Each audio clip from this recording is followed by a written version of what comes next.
और हमारे सभी दर्शकों से ये गुजारिश है, ये रिक्वेस्ट है कि हमारे चैनल झारखंड उदय न्यूज़ को जरूर सब्सक्राइब करें।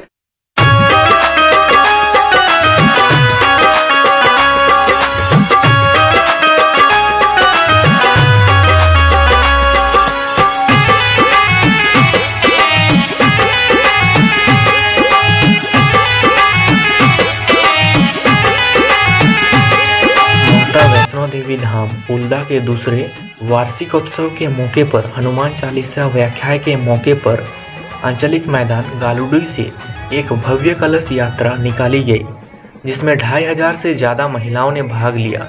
इस कलश यात्रा का नेतृत्व देश के प्रख्यात कथावाचक स्वामी हृदयानंद गिरी जी महाराज कर रहे थे।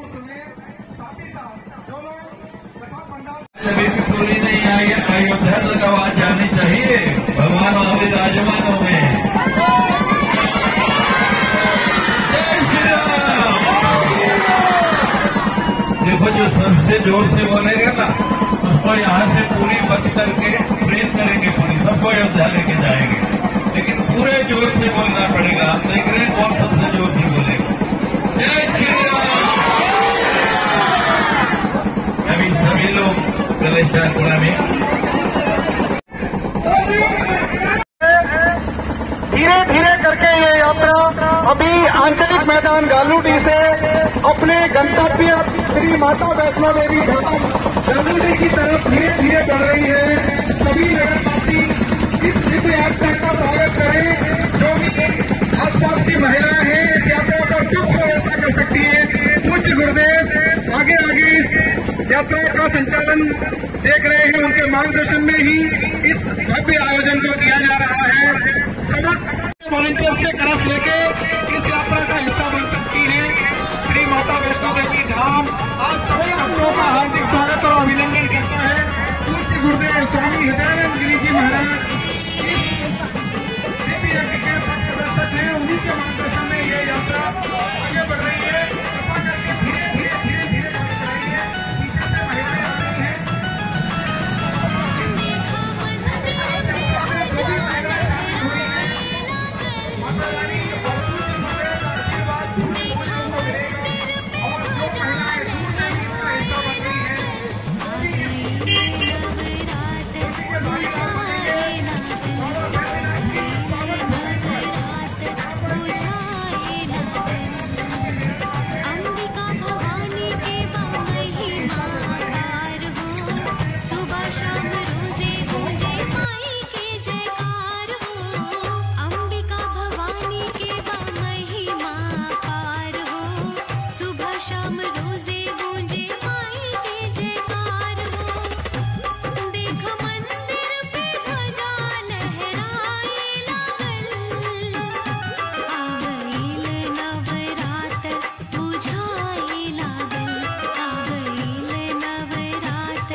एक खुले जीप में देश के विभिन्न स्थानों से आए संतों के साथ स्वामी हृदयानंद गिरी जी महाराज ने सभी महिलाओं का अभिवादन स्वीकार किया। इस मौके पर उन्होंने प्रेस प्रतिनिधियों से बात भी की, साथ ही जय श्री राम का उद्घोषण भी किया।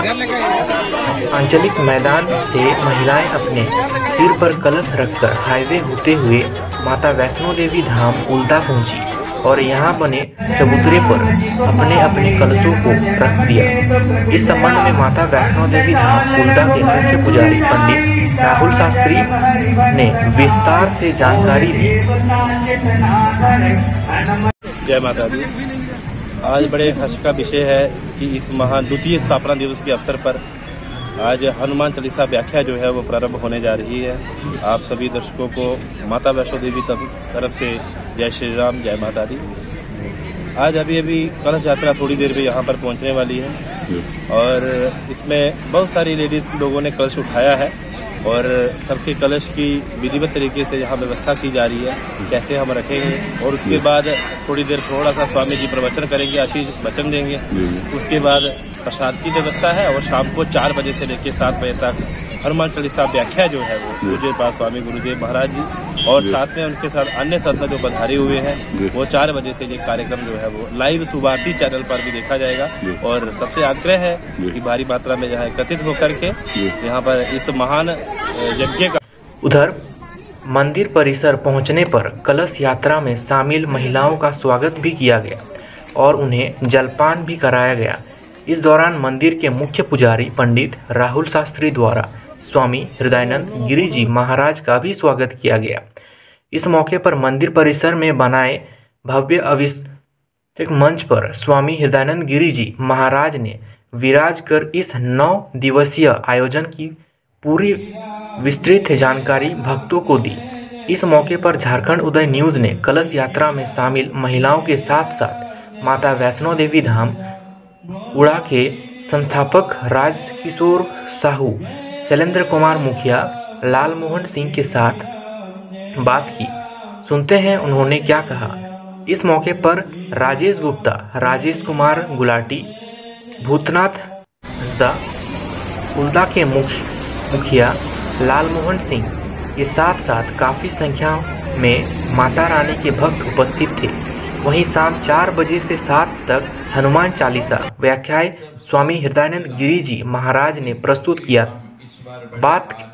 बता दें कि कल से प्रतिदिन शाम 4 से 7 के बीच स्वामी हृदयानंद गिरी जी महाराज हनुमान चालीसा व्याख्याएं प्रस्तुत करेंगे। इस कार्यक्रम का सीधा प्रसारण सुभारती चैनल पर किया जा रहा है। नवरात्रि का है। चारों नवरात्रि एक फल हमको देती हैं। चैत्र की नवरात्रि आती है, उसमें हम साधना करें तो धर्म की प्राप्ति होती है। उसके बाद आषाढ़ की नवरात्रि आती है, जिनको धन बहुत चाहिए, अर्थ चाहिए, वो चैत्र की नवरात्रि से प्राप्त होता है, आषाढ़ की नवरात्रि से प्राप्त होता है। और उसके बाद जो बड़ी नवरात्रि मानी जाती है, जिसमें यहाँ दुर्गा पूजा होती है, अश्विन की नवरात्रि जब आती है तो उससे काम की प्राप्ति होती है। जिनकी कामनाएं बहुत है वो पूर्ण होती है। और संतों को जिनको मोक्ष चाहिए, जो इस आवागमन के चक्कर से छूटना चाहते हैं, उनके लिए ये माघ की नवरात्रि जो इस समय चल रही है, ये सबसे महत्वपूर्ण मानी गई है। तो हनुमान जी की भी और भगवती की दोनों आराधनाएं हम मिला के चलेंगे, करेंगे। अभी आप ये जो आयोजन आज से शुरू हो रहा है, जो कि भव्य कलश यात्रा भी निकाली गई, क्या प्रतिक्रिया है पूरे? जय माता दी, जय बजरंगबली। इसमें प्रतिक्रिया क्या करना है? प्रतिक्रिया यह है कि जो लोगों का आस्था है और जितने बढ़ चढ़ के लोग भक्त लोग हिस्सा लिए हैं इस कलश यात्रा में, इस कार्यक्रम का शुभारंभ के लिए, और उसके लिए से बहुत दिल से और माता वैष्णो देवी धाम की तरफ से कोटि कोटि आशीर्वाद और प्रणाम करता हूँ। ऐसा है कि ये जो आज का कार्यक्रम कलश यात्रा से शुभारंभ हुआ, जो 10 फरवरी से आज से लेकर 18 तक चलेगा, ये भव्य प्रोग्राम में प्रतिदिन 4 से 7 हनुमान चालीसा का व्याख्या हमारी श्री स्वामी जी हृदयानंद गिरी जी महाराज के मुख से होगा। जिसका सीधा प्रसारण भी होगा, जो विश्व देखेगा। और ये सब कार्यक्रम करने का मतलब हम लोग को प्रचार प्रसार नहीं है। कार्यक्रम करने का मतलब है कि लोगों को इसका लाभ मिले, आशीर्वाद मिले, और यहाँ का जो जनता है, जो वासी है, उनको इतना आशीर्वाद मिले कि उनका जीवन सुखमय हो, किसी प्रकार का कष्ट न हो। झारखंड वासी हो, जमशेदपुर वासी हो, उल्दा वासी हो, गालूडी वासी हो, सभी को इस दरबार से इतना सुख सुविधा मिले, आशीर्वाद मिले कि उनका जीवन हरदम फले फूले। यही सब कामनाओं के साथ इसीलिए यज्ञ किया जाता है।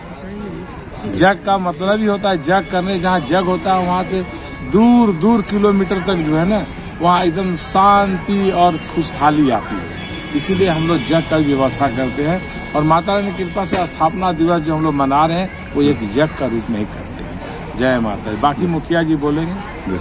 दिवस के अवसर पर हमने जो साहू जी ने बोला, और ये हर साल होता रहे, और यहाँ के जो भी जनता आम जनों के लिए सुख समृद्धि शांति के लिए आवाम चैन मिले, और इस तरह का आयोजन होता है, दूर दराज के लोग तक संदेश जाए। और हमारे गुरुजी है, धर्म गुरु जो है, वो आज यहाँ आगमन हुआ है, इसके लिए हम बहुत खुशी है। और आने वाला दिन भी हम लोग चाहेंगे कि भगवान के असीम कृपा से इस तरह का आयोजन होता रहे, यहाँ के लोगों को सुख शांति मिले, यही हमारा कोशिश करेंगे हनुमान जी की कृपा रही। और अगर ब्रेक लगा दी हनुमान जी ने तो मेरे बस की बात नहीं। 2018 में जो यज्ञ हुआ, 40 में से केवल आधी जो पाए, अष्ट सिद्धि, बस इतने पे 8 दिन चर्चा हुई। तो आगे उनकी मर्जी है कि वो क्या बनवाना है। हनुमान चालीसा है, हाँ जी, लोग जानने चाह रहे कि हनुमान चालीसा तो सब पढ़ते हैं, हम लोग भी पढ़ते हैं। मैं यही बताने के लिए आया हूँ कि सब लोग पढ़ते हैं। बताते हैं हम लोग अच्छा रहे। लो सारा सीक्रेट आप खोल दोगे। काशिक तो कल होगी, तो आप शाम को बताइएगा। कौन सो काज कठिन जग माहे, जो नहीं होए तात तुम पाए। संसार का कौन सा कार्य ऐसा है कि जो हनुमान जी की कृपा से नहीं हो सकता। केवल हनुमान चालीसा पढ़ ले पूरी निष्ठा के साथ और विश्वास के साथ कि हनुमान जी ये कर सकते हैं, तो कोई कारण नहीं कि आपका कार्य ना हो। हनुमान जी में वो क्षमता है। लक्ष्मण मूर्छित हो गए और प्रातः काल से पहले संजीवनी चाहिए, इतनी दूर द्रोणागिरी पर्वत कौन लाएगा? किसी की हिम्मत नहीं। कौन गया? और समुद्र पार करके लंका जाना है, सबने अपनी क्षमता से इनकार कर दिया, हम नहीं जा सकते। और जाए भी तो वापस पहुंचेंगे या नहीं, इसकी कोई गारंटी नहीं। और हनुमान जी ने क्या कहा कि ये बताओ कि करना क्या है, जाने आने की बात छोड़ो।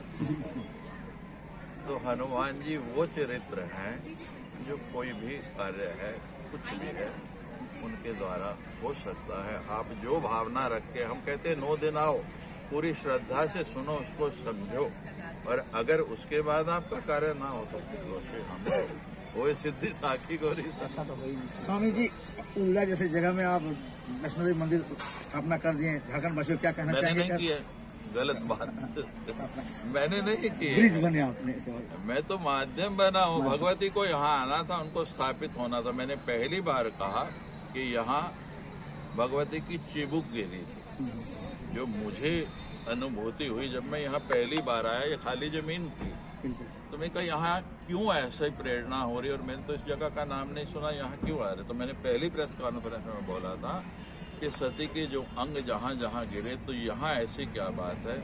तो 2 बातें, पहली चिबुक यानी ठोड़ी, जिसको आप चिन्ह कहते हो, वो चिन्ह यहाँ भगवती की। संतों की ये तपोभूमि रही होगी किसी समय कालांतर में, तो ये उन लोगों का तप फलीभूत हो रहा है। मैं तो माध्यम बना, ये तो उनके। एक बार वार्षिक अनुष्ठान में आप शामिल हैं माता वैष्णो देवी दरबार में, तो कैसा आप महसूस कर रहे हैं?